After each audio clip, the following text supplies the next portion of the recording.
sound a little funny. I've been sick for the past few days here. I had a pretty bad throat infection, strep throat, and I finally went to the doctor and got antibiotics, and so yeah, I'm just so stubborn. I'm just like, oh, I'll get over this, and then till I was just like really sick. I was like, okay, I better go see someone. I don't think this is just a virus, but anyway, I apologize for the croakiness, but I'm feeling a lot better. It's amazing how meds can kick in and help. But today is kind of a mishmash kind of episode. I'm going to be doing a few different things. Mostly what I'm going to be doing, though, is taking some cuttings and trying to propagate some of my houseplants. One of my friends came over last week or something, and he hadn't seen my plants in a while, and he picked out a few of them and asked if I could try to get some cuttings for him to grow in his place.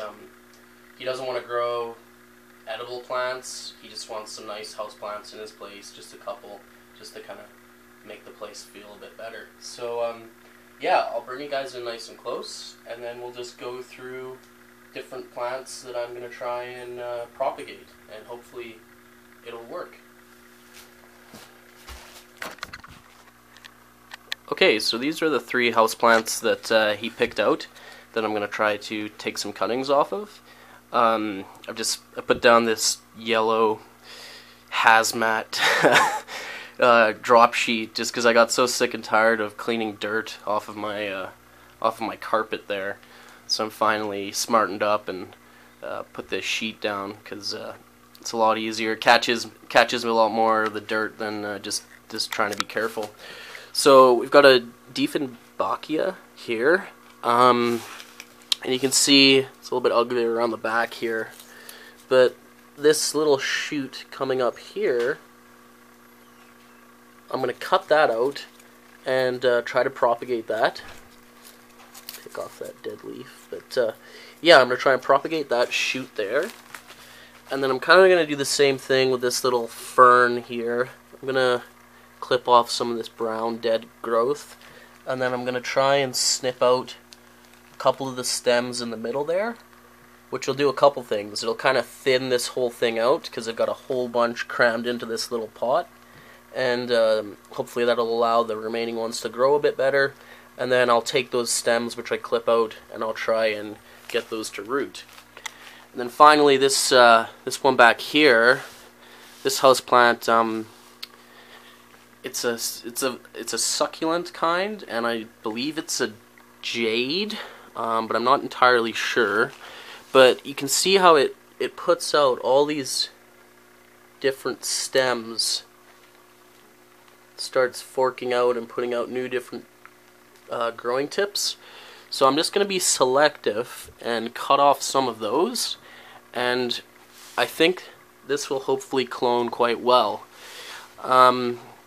Something to be, you gotta be careful when you're thinking about pruning or taking cuttings from your plants, is you don't want to make them look like crap. I mean, they will regrow and they will rebound, but you just gotta be a little bit smart about it, and make your choice carefully as into which ones you want to cut off. So yeah, so this one here, I'm gonna put them into soil. And I think maybe this one too, but I might try these in these little stems in some rockwool cubes. I'm not sure, but they might be a little bit top heavy. Maybe I'll just clone all of them into soil. Yep, I think I'll do that. So I'll get some cups of soil ready, and then we'll go about taking some cuttings. Okay, so I got some cups of soil, and you want to make sure they're moist, not soaking wet, but just nice and evenly moist all the way through. And I'm going to start off with the succulent plant here, and I basically want to cut off some of the growing tips that aren't going to do that well anyway, to just try to open the plant up and allow the remaining growth to grow more vigorously. So you see that little one down there? It's already being shaded quite a lot by these ones above it. So that's definitely a good one to take out, because then when it gets into its own pot, has a much better chance of growing into a nice plant. Then down there, it's in the shade, it's going to struggle to grow. And then I just want to open this up a bit more. So there's this center growing tip here, which I would like to continue to grow up to kind of make the whole plant nice and bushy. So I want to give it a bit more light, so I'm going to snip off maybe this tip here, maybe the one above it too, just to allow more light to come in and hit that one there. And maybe over here as well. There's this growing tip here between these two. Again, I think it's a little bit crowded and it's probably going to struggle to get light. So I think I'm going to cut that one out too. So that's, like I said before, you just kind of want to think about it and choose which stems you want to cut. It's definitely better, you know, it's like with, you know, carpentry, sort of measure twice, cut once kind of thing. Well, it's the same thing with plants. Like, take your time, think about it before you just hack a bunch of stuff off with your scissors or clippers or whatever. And then afterwards you're like, oh crap, I shouldn't have done that. So it's better just to think about it a little bit and, you know, plan ahead of time rather than just getting in there and cutting them right away. So I'm going to use some rooting gel, some Clonex, just to help with help them put out some roots. And I'm probably going to sit these cups on some on a warming mat, because that will encourage root growth as well. A little bit of warmth from underneath. But if you don't have rooting gel, or if you don't have a warming mat, you can definitely still take cuttings and just put them in soil, and you know, you got a good chance. Taking cuttings, you know, it's like sowing seeds. It's not 100% success. You can be doing everything perfectly, and it's still, some of them will not take, and some of that's based on the plant, some of it on you know, the conditions of how you what you put your cutting into, and sometimes it's just dumb luck basically. Sometimes it works, sometimes it doesn't. So that's why it's generally a good idea to take lots of cuttings. Same as the reason they say to sow more than one seed, is because you know, you increase your chances of getting a success. So I'll go ahead and I'll just start clipping these off here. It's a little bit hard with one hand. I really need to get a tripod.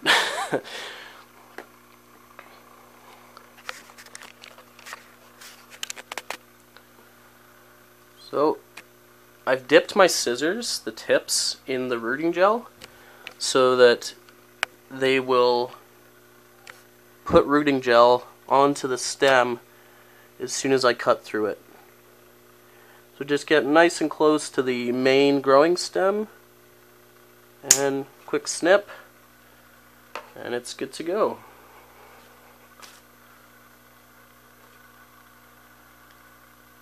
So we actually have a little bit of root coming out of this one, which is perfect. That is really awesome to see. I didn't think that would happen, but it's just sending out a root down from the side. So this one has a really good chance of growing into a new plant. So we'll just come over here, and you want to do this fairly quick. You don't want to wait around too long. The longer you leave the plant out in the air, the more chance it has of not making it. I'm just going to dig a little hole in the cup and just gently bury this in there.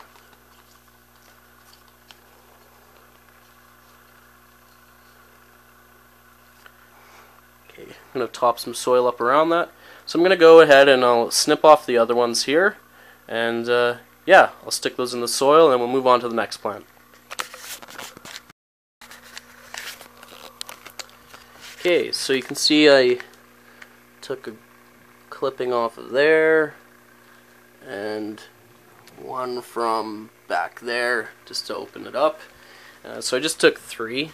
Another tip with taking cuttings is, until roots come out of that stem, the plant or that cutting is basically in survival mode, and it's a battle to put out roots and to take up moisture. It can take up moisture through that stem, but you know, not very much. So in order to increase its chances, it's better to kind of lighten the load, take off some of the leaves, because basically these leaves are just sources of water loss. So less foliage on your cutting will increase the chances of it, you know, staying alive, because it's less area for water loss, if that makes sense.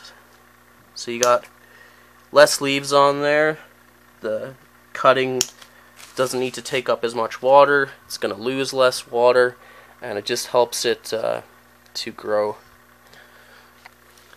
So we got a few there, a couple decent sized ones, one pretty small one. So let's move on to this guy here. And I'm hoping that this too, if I take my knife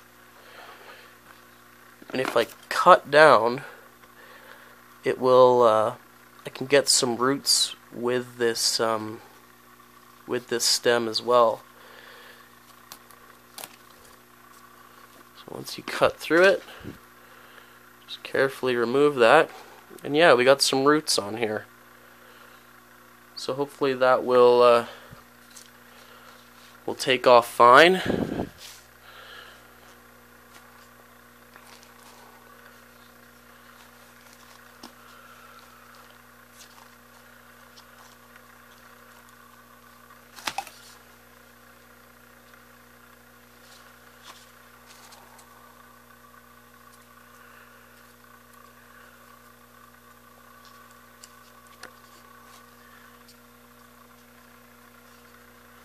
Yeah, I'll just top some soil around that. Okay, so we got this fern here. So I'm just going to get in here with my scissors and snip out this dead brown growth and take a couple cuttings from the middle there. Okay, so I took just a few cuttings off of this fern here and just kind of thinned it out a little bit. I didn't take that many because I still wanted this to look nice and bushy. And another plant that I wanted to talk about, you know, just trying to propagate or grow is a pineapple plant. This is my pineapple plant here. I've had it for, I don't know, maybe 9 months. I've had it for quite a long time. And it started off just like this, and next time I buy a pineapple, I'll show this starting off phase. But it's really simple. You just basically take the top off the pineapple, you know, you lop off, you know, that top part, and then you just peel back the bottom sections of leaves until you have a bit of an exposed stem, and then just stick it in a cup of soil, keep it moist, and it does look like this, right? Like, it'll look like it's dying and looks all crappy, but as long as you still got some green growth in the center there, hopefully it will eventually start growing, and you will have a nice, cool, but very pointy pineapple plant like this. So that's definitely something I encourage everyone to try. It's a cool plant to grow, and it's kind of fun to be like, hey, check out my pineapple plant. So there's that one. And then also I do have a spider plant downstairs, which it's not my favorite kind of plant, but they're really easy to grow, and it's some just green stuff. And you can take you know, clip off the babies that it puts out on those little runners and stick them in cups of soil, and they grow really easily. Really easy to propagate those. So yeah, that's just kind of a little bit on propagating, and now I'm going to go ahead and get some seeds planted here too. So these are a few of my bigger tomato plants that I've been hardening off on days which are nice. We're still getting very cold nights and still not really great temperatures throughout the day, at least for tomato plants. So I got a couple big beef at the back there, and then a couple tiny tom, little tabletop tomatoes at the front. And then all of these are grape cherry tomatoes, and they're a bit leggy, but hopefully they'll still do fine. So those are the tomato plants I've been hardening off, and yeah, they're doing pretty good. Okay, so I've been meaning to start some more seeds for a long time here, and I just keep forgetting about it or putting it off, and really I should have got a lot of these going a lot sooner, but better late than never kind of thing. So I'm gonna get some more tomatoes going. I started enough for myself, but I've been talking to people, and a lot of people would like some little tomato seedlings from me. So I'm gonna get some more of my Manitobas going. Some grape cherry tomatoes. I've always struggled, but I'm going to try again to germinate some pear seeds and some apple seeds. Some bell peppers, going to get some of those going. For melon, I'm going to get some honeydew and some watermelon going. I've managed to produce a melon in the past, but I'm hoping this year that I can get a bigger one going, and so that's definitely something I got to improve on. Some big beef tomatoes. I have a couple of these growing right now, decent sized plants, but I want to get some more started. And what I actually want to do is I want to start them in rock wool cubes. So rock wool cubes, they're a great way to start seeds because the rock wool will absorb your water nutrient solution, and it becomes very moist, but it's still very aerated. So it's great for starting seeds in because they get aeration to the roots, but it holds moisture very well. Another great thing about rock wool is you can start seeds in here, or cuttings. You can put cuttings in here, and because it's not in soil, once you get these going, it's very easy to transfer them into a hydroponic or aquaponic environment. That's what I did with my, oh, that's really bright, my aquaponic lettuce, which is growing here, just in little rock wool cubes, and then just put in the fish tank with these lights above it. And this lettuce is doing very well. I have the air stones turned off right now, and I really need to clean my fish tank. But yeah, it's growing really well under these just a few little lights here. I'm actually gonna have to raise these lights up, I think. And this is just little gem lettuce, really good eating lettuce, really nice and tender.